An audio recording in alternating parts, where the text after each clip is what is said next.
Quando Jesus estava para se manifestar, para vir à terra, para nos salvar, o tempo do Messias vir, quando estava próximo, a Bíblia diz que uma voz clamaria do deserto, né? O profeta Isaías falou a respeito de um homem, né? Voz que clama do deserto, preparai o caminho do Senhor, endireitai as suas veredas. Então o caminho do Senhor, do nosso Jesus Cristo, o caminho do Messias, ele foi preparado, ele teve um precursor, teve um antecessor, que foi quem? João Batista. Obrigado, pastor. João Batista. Então João Batista foi aquele que antecedeu o ministério. A Bíblia diz que haveria uma voz no deserto que clamaria, que o tempo estava próximo, que o reino dos céus estaria chegando, e alguém anunciaria isso, e esse era o profeta João Batista, o qual o próprio Senhor Jesus falou que ele era o maior de todos os profetas, até o momento em que fosse chegado o reino de Deus. Amém? E a mensagem de João Batista, qual foi a mensagem de João Batista? Mateus capítulo 3, versículo 1, diz o seguinte: naqueles dias apareceu João Batista pregando no deserto da Judeia e dizia, olha como que João Batista preparou o caminho para o Senhor: arrependei-vos, porque está próximo o reino dos céus. Então foi essa mensagem que João Batista trouxe para que fosse preparado o caminho para que o Messias viesse. Qual foi a mensagem? Arrependei-vos. A Bíblia diz que os fariseus, religiosos, aqueles que tinham boa aparência e queriam mostrar para as pessoas que tinham relacionamento com Deus, mas na verdade não tinha vida com Deus, a Bíblia diz que João Batista confrontava essas pessoas, falava para a raça de víboras: quem vos ensinou a fugir da ira vindoura? Ou seja, vocês estão achando que vocês estão enganando quem? Se arrependa, entregue a vida de vocês ao Senhor, muda de vida, não tenha uma vida de aparência. Essa era a mensagem de João Batista, uma mensagem de arrependimento. Amém, irmãos?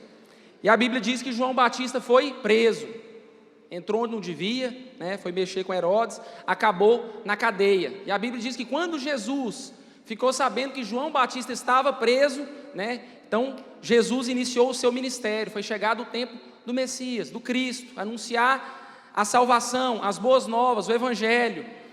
Então a Bíblia diz que Jesus foi para Galileia. E olha o que a Bíblia diz, Mateus capítulo 4, versículo 17. Abra sua Bíblia, eu quero que você leia isso, amém?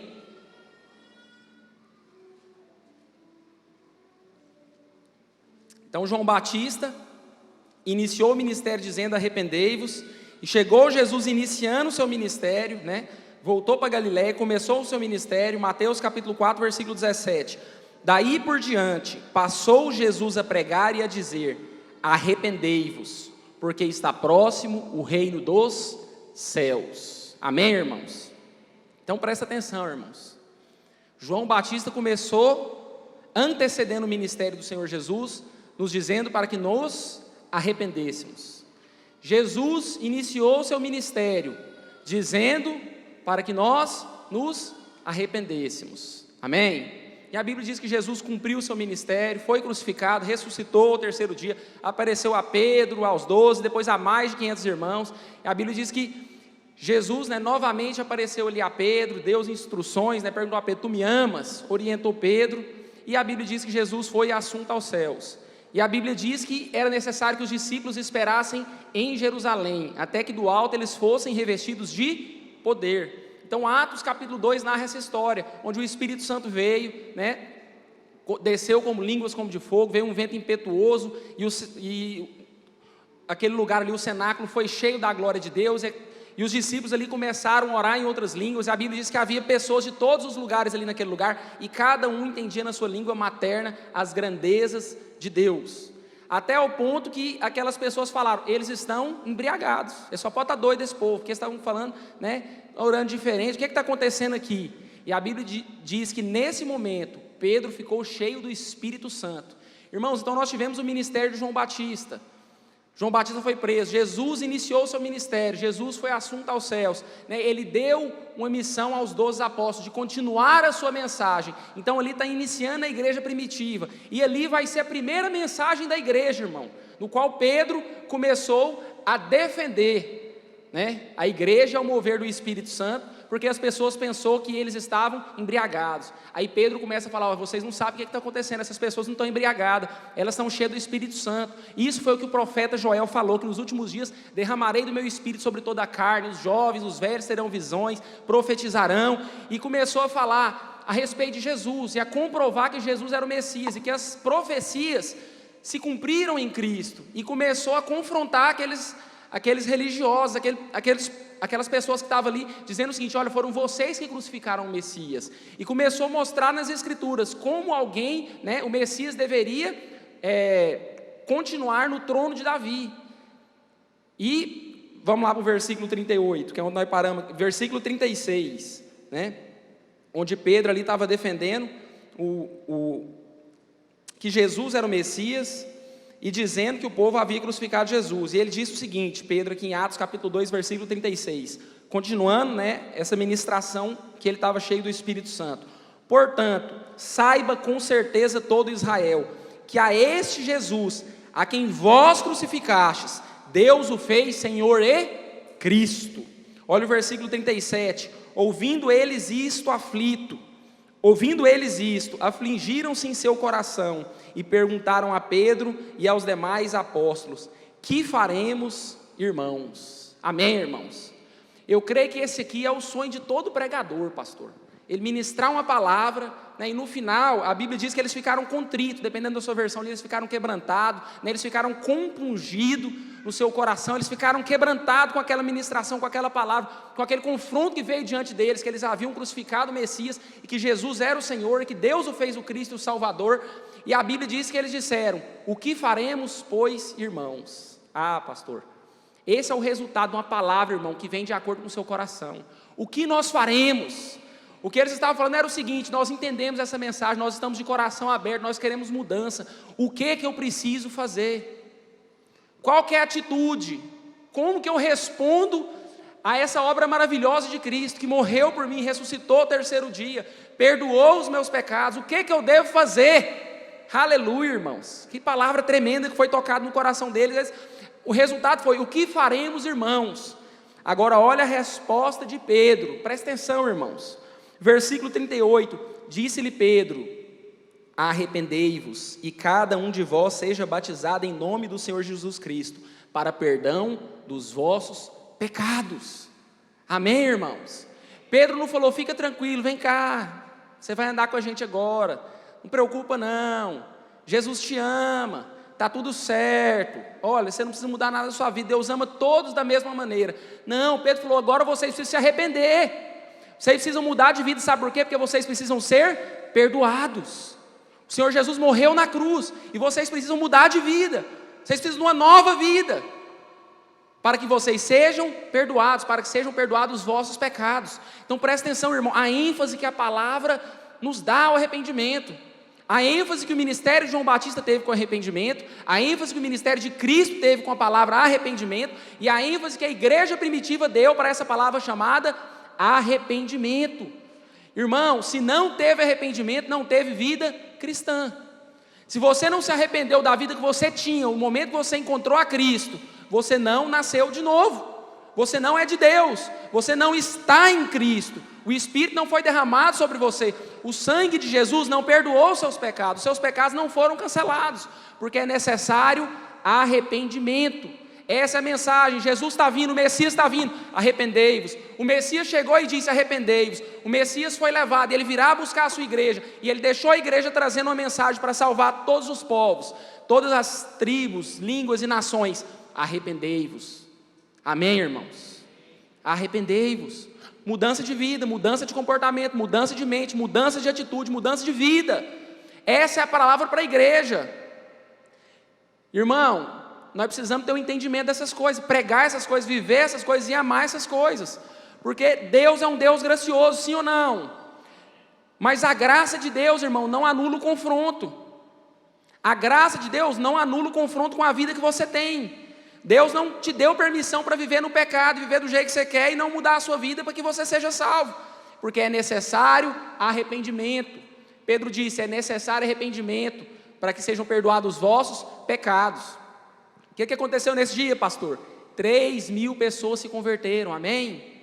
Glória a Deus. Não vamos longe não, continuando Atos capítulo 3, a Bíblia diz que havia um leproso à porta do pórtico de Salomão, e a Bíblia diz que passou Pedro e João, e aquele leproso pediu dinheiro para eles, né?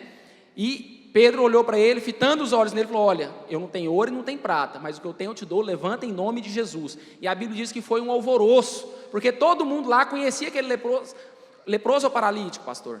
Vamos ver aqui, coxo. Mas a Bíblia diz que ele foi completamente curado. Ele levantou, andou e saltou, irmãos. E aquilo foi um alvoroço, né? E Pedro aproveitou a deixa mais uma vez, irmão, cheio do Espírito Santo, e começou a pregar, irmão, desde Abraão, citando tudo que estava nessas escrituras a respeito do Messias. E Pedro deu uma ênfase e foi claro: esse Jesus foi vocês que mataram ele, vocês crucificaram o Senhor, mas Deus não leva em conta o tempo de ignorância do homem. Por isso, o que Pedro falou? Vamos lá para Atos capítulo 3, qual versículo? Nem eu sei, vamos lá. Discurso de Pedro no templo.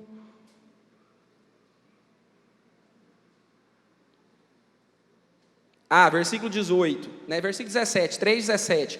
Ora, irmãos, eu sei que o que fizestes por ignorância, como também as vossas autoridades, Deus, porém, cumpriu o que já antes pela boca de todos os seus profetas havia anunciado, que o Cristo havia de sofrer. Olha o versículo 19: arrependei-vos, pois, e convertei-vos.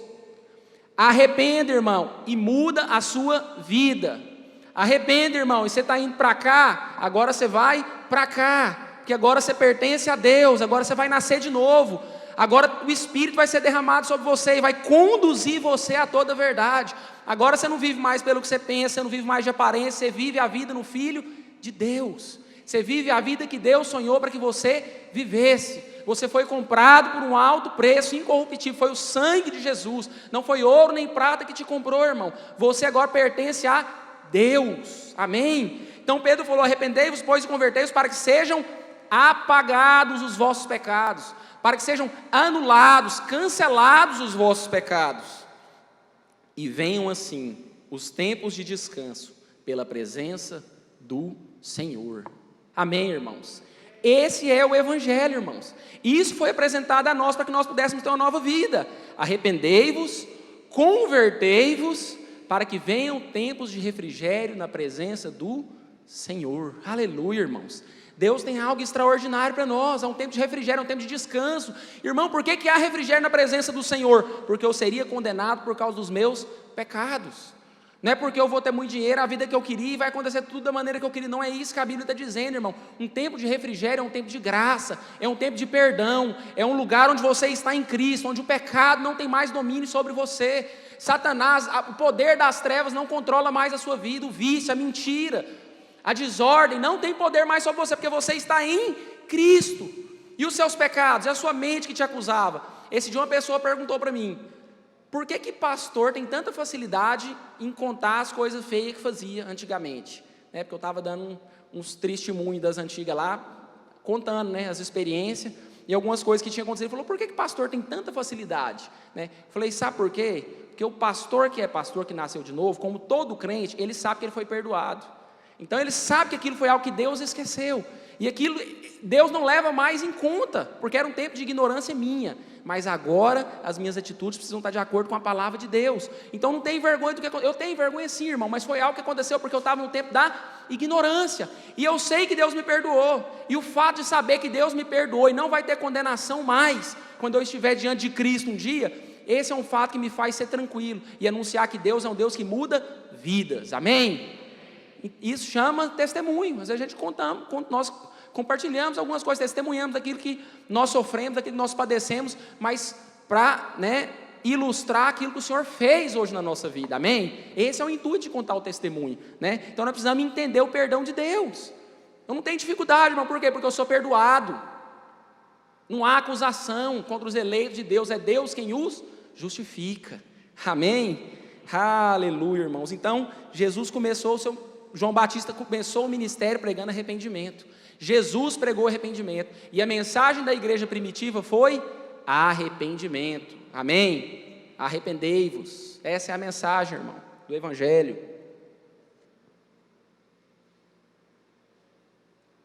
Mas nos dias de hoje, irmão, parece que essa mensagem ficou um pouco desgastada, porque são coisas que as pessoas não querem ouvir, né?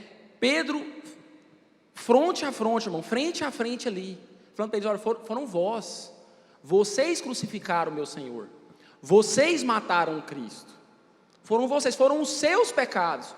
Como eu disse, irmão, é necessário um confronto. O Evangelho, ele precisa nos confrontar. Irmão, eu me lembro o dia que eu me converti, eu me lembro que eu analisei a minha vida e que eu cheguei à conclusão que eu não servia para Deus, que eu não servia para ter uma família, que eu estava tendo um comportamento completamente errado diante daquilo que era luz, que Deus queria para a minha vida, irmão.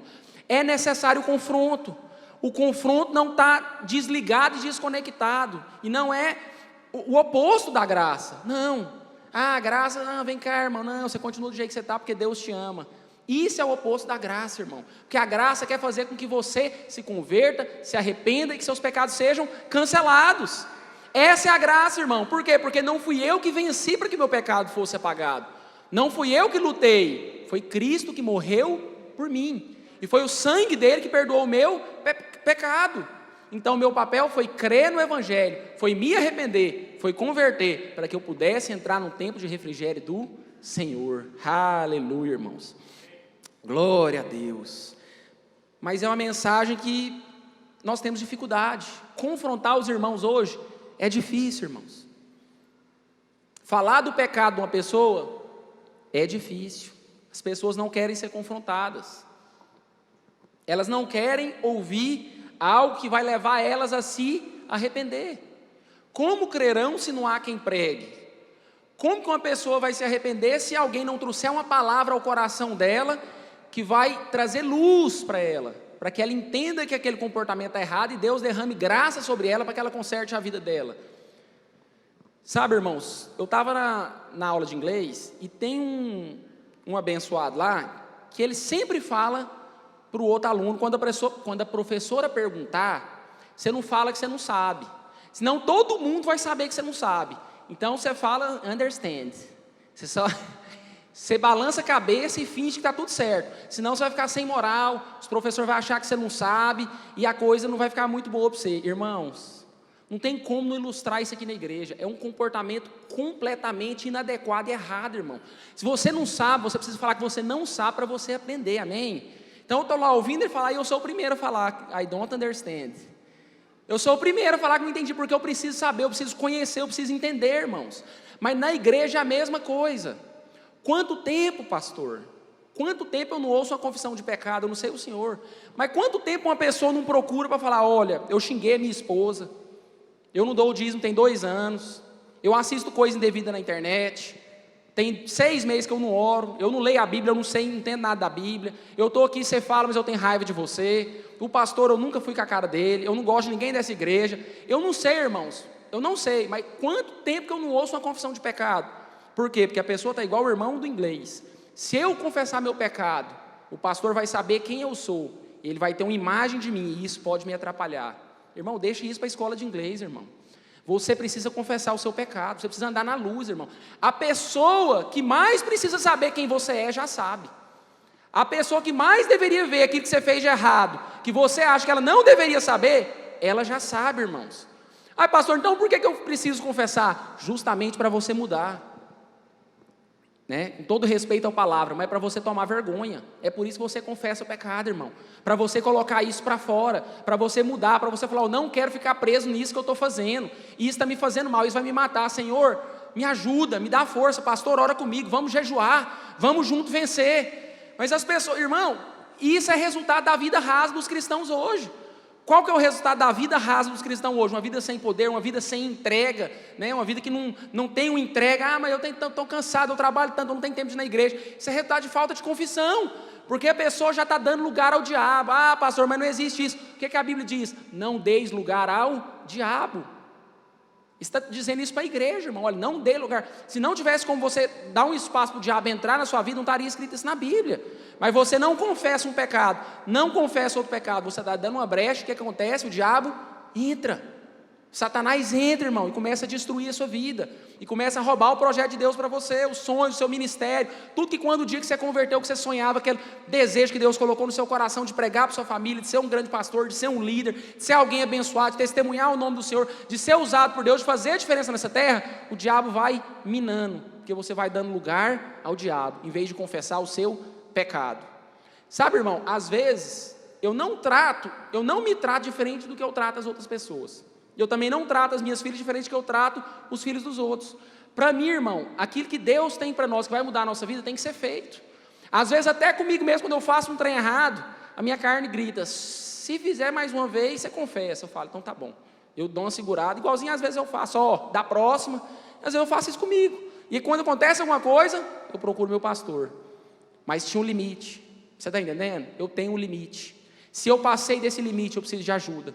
Qual que é esse limite, irmão? Esse limite é a luz que está dentro de você, que é o Espírito, que completa você, que quando você faz algo errado, você sabe que você não está na presença de Deus, você precisa trazer isso à luz, irmão, para que você continue ouvindo. Por que as pessoas não ouvem mais o Espírito Santo, irmão? Porque as pessoas não têm mais aquele fervor, aquela unção, aquela vida, porque não confessa pecado, e o diabo vai entrando, irmão, e vai roubando a alegria, o prazer, a vida de Deus na vida daquela pessoa. Então você não tem que se importar, irmão, com o que vão pensar de você, não.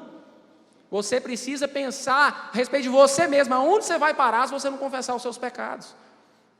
Por que você acha que Deus, 1 João capítulo 1, versículo 9, se confessarmos os nossos pecados, Ele é fiel e justo para nos perdoar e nos purificar de toda injustiça. Confissão de pecado não é só para perdão, mas é para purificação, irmão. Para a sua consciência saber que você está livre para servir a Deus. Tem alguém que te acusa mais do que você mesmo de não servir a Deus? Não, mas eu não orei, irmão, eu não estou bem, mas parece que eu não ouço a Deus. Irmão, você confessou o pecado, você está no céu, irmão. Você está livre, não tem culpa, não tem condenação, não tem nada. Deus vai te usar, você vai prosperar, você vai ser abençoado, porque você é alguém que está na bênção. Mas quando a sua consciência te acusa, você não consegue romper em Deus. E aí a pessoa não confessa o pecado, ela mesma sabe e ela mesma afirma dentro dela, Deus não pode me usar porque eu faço isso. Mas se ela tivesse confessado o pecado, arrependesse e se convertesse dos seus maus caminhos, ela iria ser conduzida pelo Espírito e ouvir a Deus, e a vida dela ia prosperar. Amém, irmãos? Quantos estão entendendo essa mensagem? Aleluia. Então, irmãos, nós precisamos confessar os nossos pecados. Eu não estou falando assim, tudo que eu falei de errado agora eu tenho que falar, não é isso, irmão. De uma vez por todas os seus pecados foram anulados na cruz, amém? Mas você precisa da purificação, você precisa da sua consciência limpa, você precisa entender que você é amado, você precisa cuidar do seu espírito e da sua alma, amém? E você precisa obedecer a palavra, confessai-vos uns aos outros para ficar curado. Se algo que você fez de errado tem te machucado, irmão, e você não trata essa ferida, ela vai só ficando pior. Mas se você confessa, isso vai à luz de Deus, e o Espírito Santo trata com essa situação, amém? E isso não vai te prejudicar mais. É claro que todo pecado tem consequência, eu não estou falando da consequência, a consequência ela vai vir mesmo, irmão. Mas você vai estar com Cristo, de mão dadas com Ele, vencendo as lutas, amém? Aleluia, irmãos. Confissão, fez uma coisa errada, irmão, traga a luz, anda com Deus, seja abençoado, tenha sua consciência espiritual limpa, irmão. Anda de cabeça erguida porque você é filho de Deus. Agora isso não é possível se você peca e não confessa. Você mesmo não vai acreditar em você. O seu problema mais não é o diabo nem o pecado, porque isso foi resolvido na cruz. Mas esse problema é a sua consciência, que entende que você não é capaz, que você não está pronto, que você não merece ser usado por Deus por aquilo que você faz. Mas se você confessa o seu pecado, se arrepende, Deus purifica a sua consciência, te enche do Espírito Santo, traz uma nova direção, traz perdão, e aí há um novo caminho para você, amém, irmãos? Aleluia, irmãos, isso é tremendo e extraordinário, irmão. Porque é isso que acontece com as pessoas. É como se eu estivesse vendo dentro de você, irmão. As pessoas falando, eu não sou usado porque eu faço isso, mas também fulano faz, não faz. Eu preciso melhorar, minha vida, eu também não oro, não vou. Não, irmão. Muda a sua vida. Se arrependa, se converta. Amém? Porque Deus tem um plano extraordinário para a sua vida. Aleluia.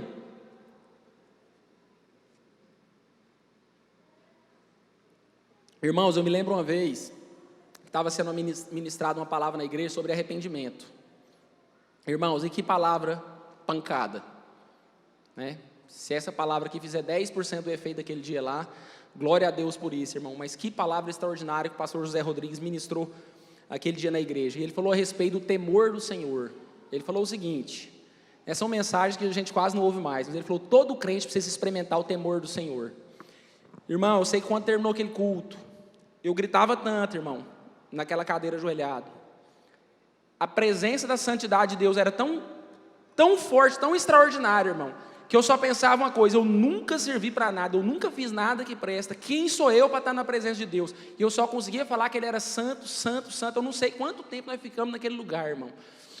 Sabe, uma experiência com o temor do Senhor, com conhecer a santidade, a graça, o poder, a santidade de Jesus, irmão. Como aquilo foi extraordinário. E depois daquilo, irmão, eu me lembro, né? Hebreus capítulo 12, versículo 14. Sem santidade, ninguém verá o Senhor. Ah, irmão, como aquilo me afetou. Eu falei: Deus, eu preciso te ver. Eu não posso ter uma vida de pecado. Sabe, irmão, isso não é justiça própria, não. Isso é querer servir a Deus, deixar o Evangelho transformar a gente por dentro e mudar aquilo que tem que ser mudado, irmão. Mas eu falei: eu preciso ver a Deus. Sem santidade ninguém verá o Senhor. O que eu tenho feito de errado? Onde que eu preciso de mudar? Irmãos, eu me lembro que eu tinha passado a nota de R$50 falsa num lugar. Eu voltei lá, eu era novo convertido isso, irmão. Eu voltei lá para tentar pagar, a empresa estava fechada. Eu procurei minha sogra, eu queria pedir desculpa por tudo que eu já falei. Mas não, que isso, vem cá, você é amado, você já me pediu perdão. Eu falei: não preciso pedir perdão. Eu saí procurando tudo que eu tinha feito de errado, irmão, e olha que não foi pouca coisa não. Todas as pessoas que eu tinha ofendido, que eu tinha xingado, que eu tinha discriminado, que eu estava sem conversar, irmão, eu procurei todas as pessoas e consertei a minha vida aquele dia. Mas essas são mensagens, irmãos, que as pessoas não ouvem mais. Você precisa consertar a sua vida, irmão. Irmão que não conversa com outro irmão, como que você vai fazer lá no céu? O anjo está lá: desculpa, mas tem como a gente tomar ceia em outro lugar ali? Porque eu não converso com esse irmão. Vamos separar as mesas. Como que você vai fazer, irmão? Você está no céu. Céu, irmão, presença de Deus.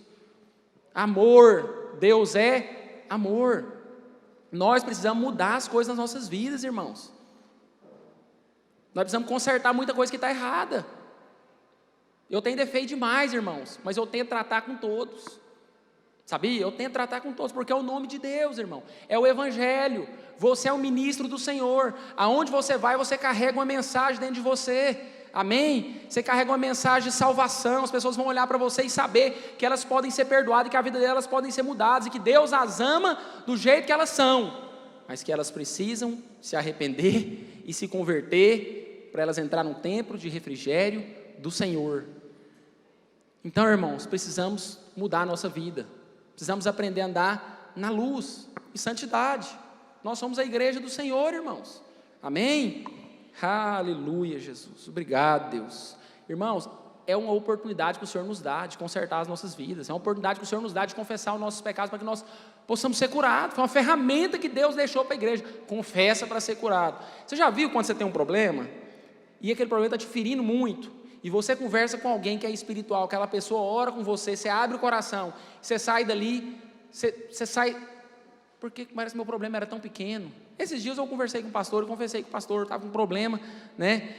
E um problema muito ruim, eu estava muito mal e muitos problemas, mas depois eu falei: olha que bênção, acabou, estou curado, passou, irmãos, confessei.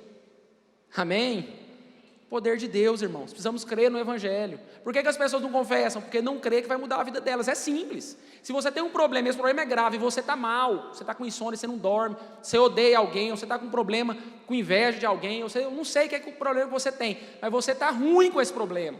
Se você acreditasse que confessar ia mudar a sua vida, você confessava. As pessoas não acreditam no poder do Evangelho, não acreditam no poder da palavra. A palavra tem poder. Se você obedecer a Deus, sua vida vai mudar. É essa que é a verdade, irmãos. Se você acreditar: peraí, minha vida vai mudar se eu confessar, você vai confessar o seu pecado.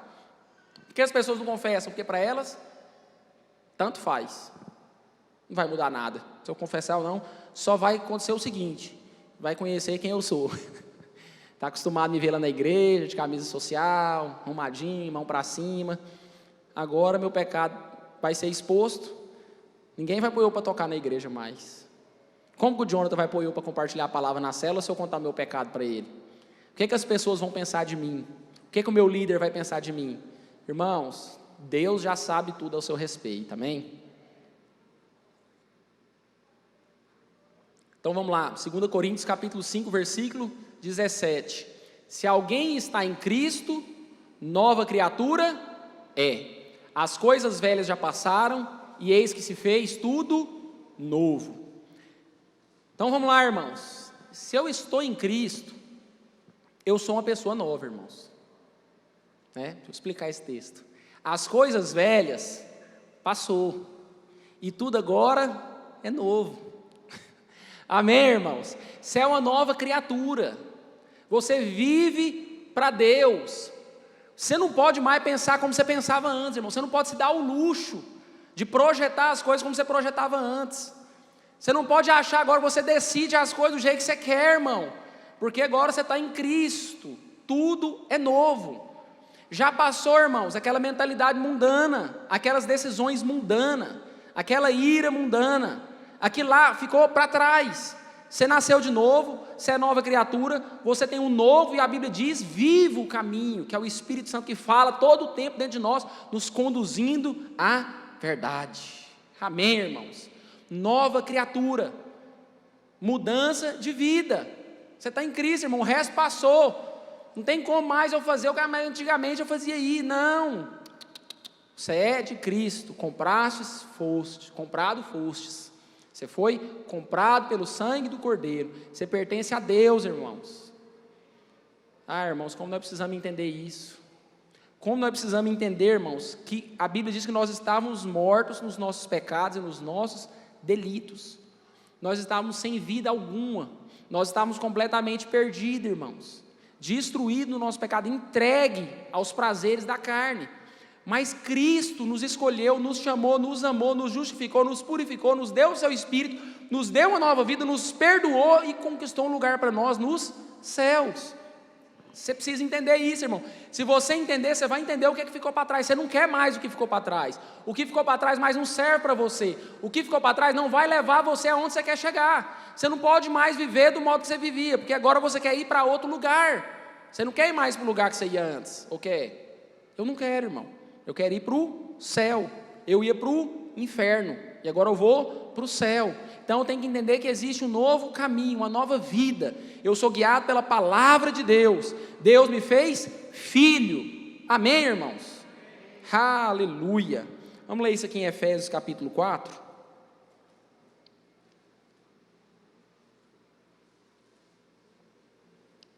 Onde Paulo está explicando isso para a igreja de Éfeso.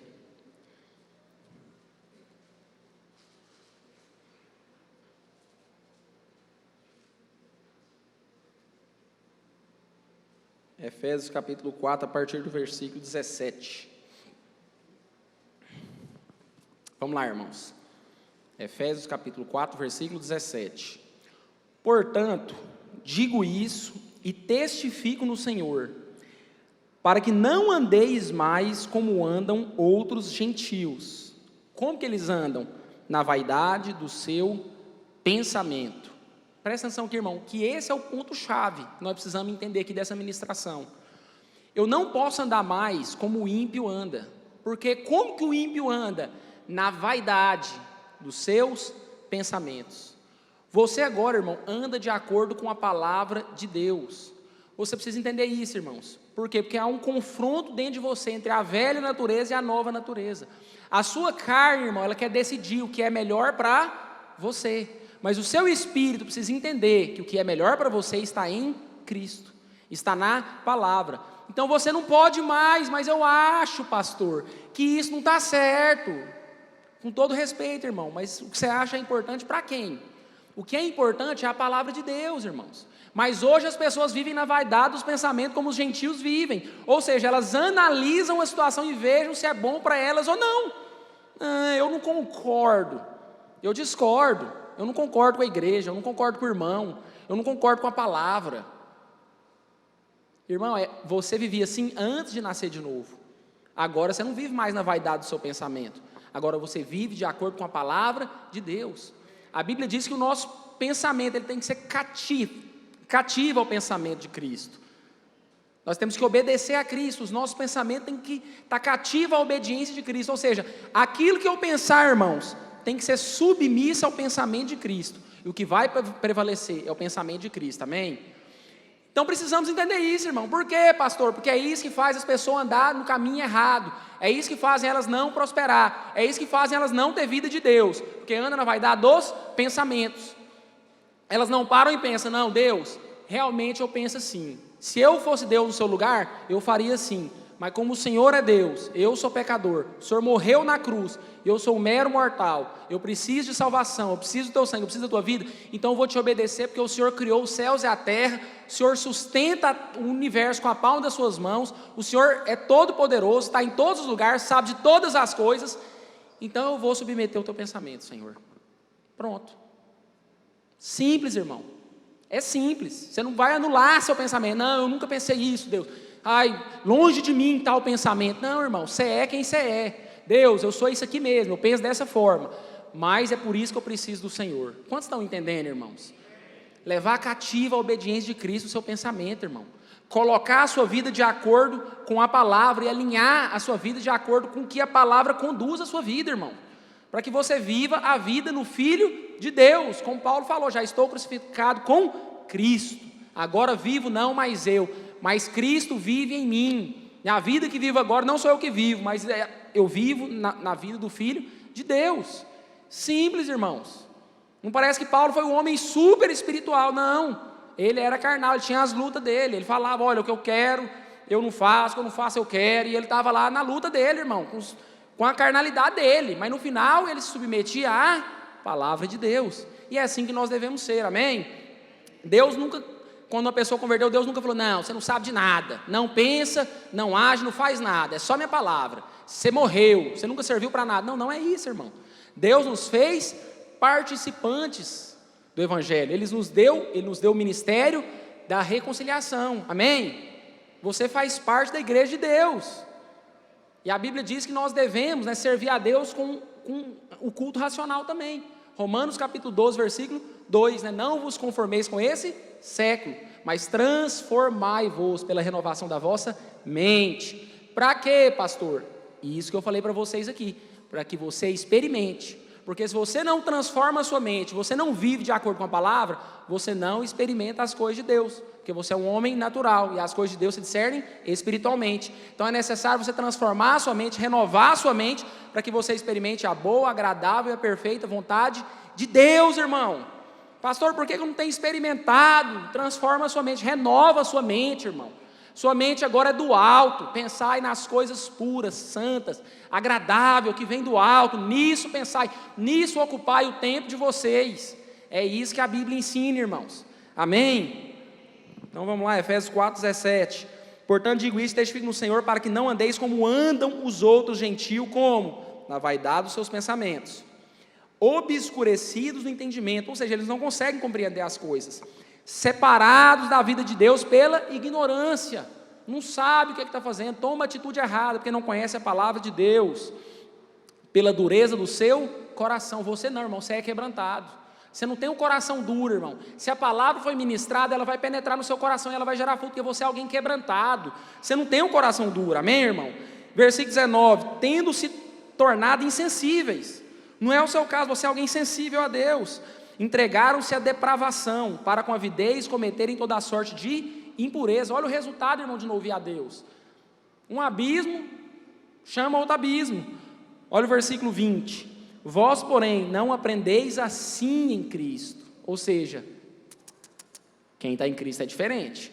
Se é o que ouviste e que nele fostes ensinados, conforme é a verdade em Jesus. Qual que é a verdade em Jesus? Que quanto ao trato passado, ou seja, o velho homem, vos despojeis do velho homem. Por quê? Porque ele se corrompe pelas concupiscências do engano. É assim que o seu velho homem, esse homem que habita na sua carne, pecador, é nisso que ele pensa, nas concupiscências, né, do engano. Mas, versículo 23, vos renoveis no espírito do vosso entendimento, e vos revistais do novo homem, que segundo Deus é criado em verdade, justiça e santidade. Aleluia, irmão. Criado em verdadeira justiça e santidade. É assim que você é, irmão, quando você for vir para a igreja, olhar no espelho, você se revista do novo homem todos os dias, irmão, que é criado em verdadeira justiça e santidade. Eu sou de Deus, eu sou justo, eu sou do céu. Eu não ando mais de acordo com o velho homem, eu não ando mais de acordo com as velhas práticas, eu pertenço a Cristo. Aleluia, irmãos, amém? Romanos capítulo 5, versículo 5 diz o seguinte: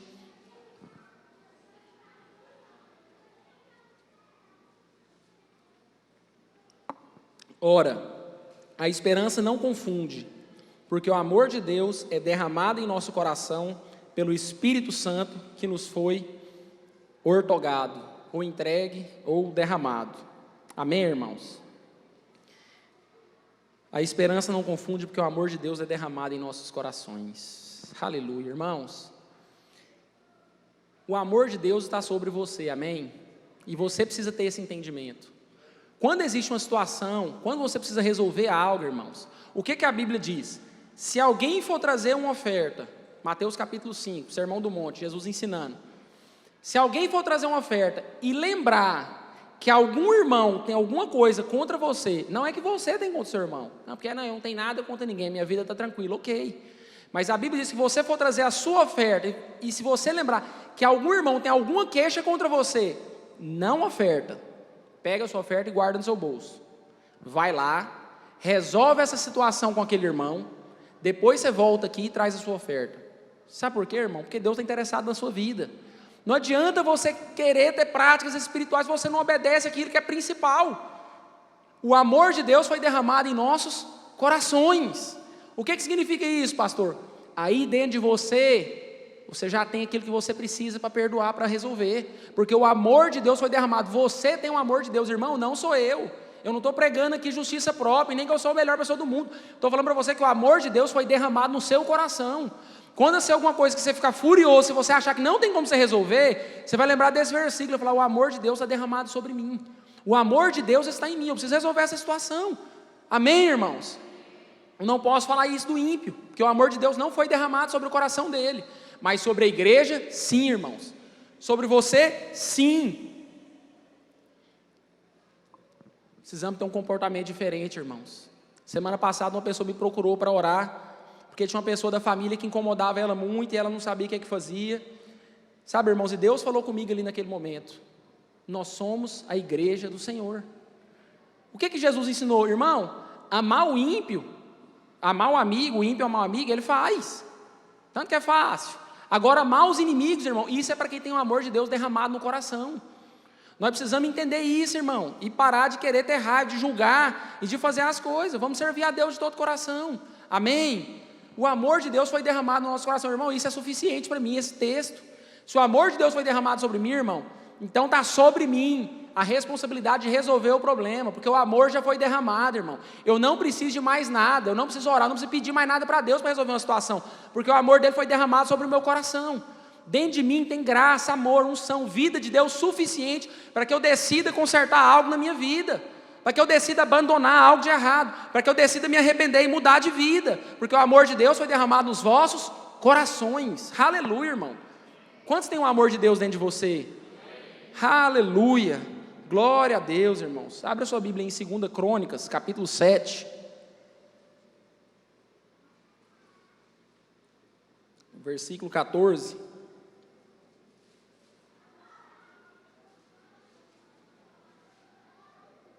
O Novo Testamento fala de arrependimento, mas o Antigo Testamento também nos ensina muito a respeito do arrependimento, amém?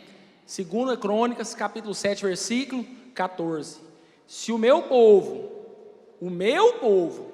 quem que é? O povo de Deus, que se chama pelo meu nome, se humilhar, orar, me buscar, se converter dos seus maus caminhos, então eu ouvirei dos céus, amém? E virei, perdoarei os seus pecados e sararei a sua terra. Aleluia, irmãos. Isso aqui é o resumo daquilo que nós estamos compartilhando aqui nessa manhã. Presta atenção: se o meu povo que se chama pelo meu nome se humilhar. Irmão, sabe algo que eu estava lendo no dicionário que eu não sabia?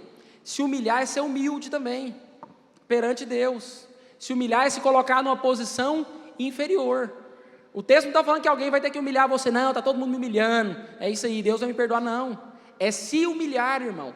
É entender a sua posição diante de Deus, irmão. É entender que Ele é Deus e você não é. Isso é se humilhar e falar: Deus, você tem a resposta.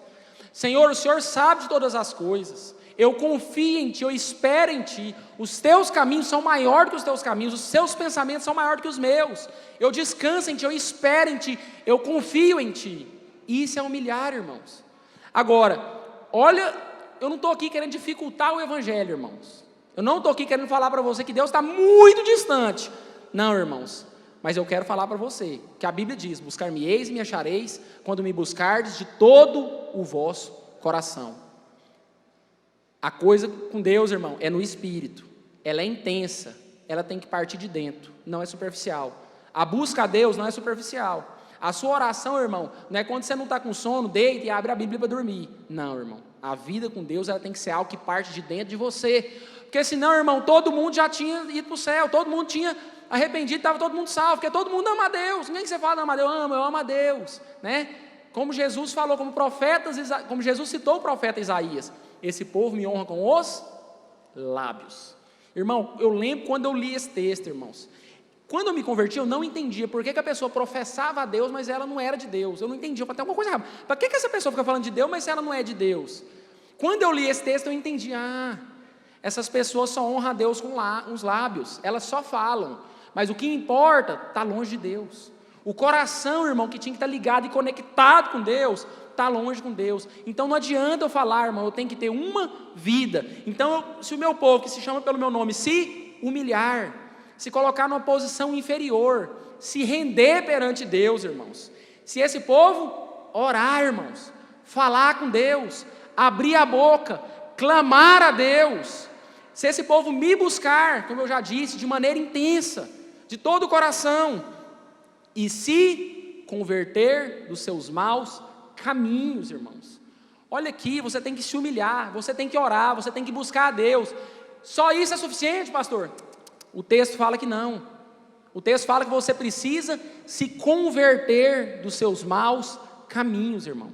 Mudança de vida, arrependimento, novo nascimento, projeto de Deus, vida de Deus, nova criatura você é. Amém? Então o que o Senhor faz?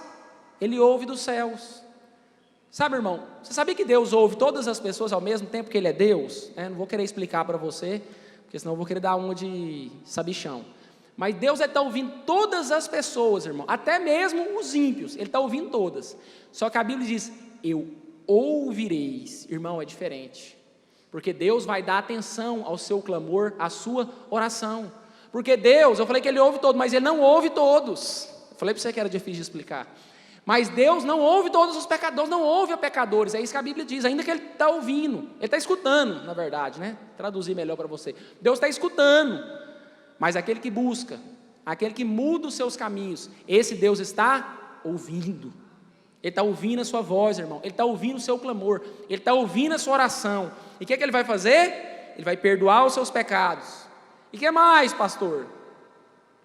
Ele vai sarar a sua terra. Irmão, isso fala do seu ministério, do seu chamado, do seu casamento, da sua prosperidade, da sua vida espiritual, da sua vida financeira. Pastor, por que não rompe? Porque não pratica essas coisas. Deus não vai sarar a sua terra, porque você não clama, você não arrepende, você não ora, você não se converte, então Deus não te ouve, então Deus não te perdoa e Deus também não sara a sua terra. Então, irmãos, é disso que nós precisamos, amém? É disso que nós precisamos, irmãos, nos humilhar, buscar a face do Senhor, irmãos, nos entregar, nos converter dos nossos maus caminhos. Então o Senhor vai nos ouvir, aleluia.